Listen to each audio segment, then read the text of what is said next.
Philippians 4 verse 8 says, "Finally, brethren, whatever things are true, whatever things are noble, whatever things are just, whatever things are pure, whatever things are lovely, whatever things are of good report, if there is any virtue and if there is anything praiseworthy, meditate on these things." Now, in today's video, I wanted to cover up the topic of secular music because secular music really has some negative effects on someone's life. Let me explain. Now, before I go any further, secular music is just basically music that's just really not religious. It has basically nothing to do about God. It's just worldly. It talks about things that are just probably, in this daily life, things that are just possessions. It could be money. It could be anything materialistic, basically. In today's video, I wanted to cover up just music that just really talks about lust, talks about anger, talks about murdering people, talks about envy, talks about jealousy, talks about pride, things that glorify sin, songs that glorify sin that don't glorify God, songs that promote negative things. Now, one example I could use is myself. Before coming to Christ, man, I used to listen to a lot of secular music.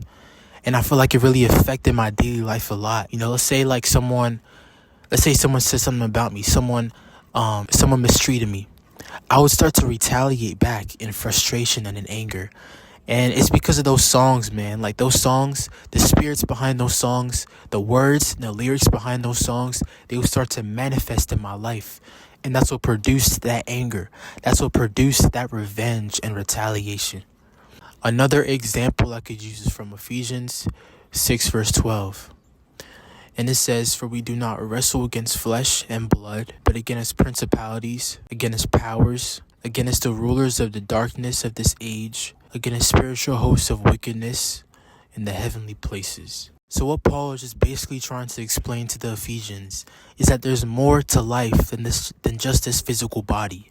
There's more to life than just this physical world. We literally have demonic forces working against our harm, working against us for our doom. And if you don't realize it, we're just going to be ignorant this whole life. That's why Jesus reminds us in Matthew 26 verse 41 too, that we should be watchful and pray, lest we fall into temptation. For the spirit is willing, but the flesh is weak.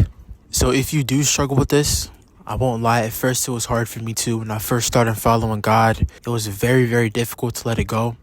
But once I actually gave in genuine effort, it completely changed my life. And if you don't really know any Christian artists, I could put some in the bio below. But that's it. Stay blessed.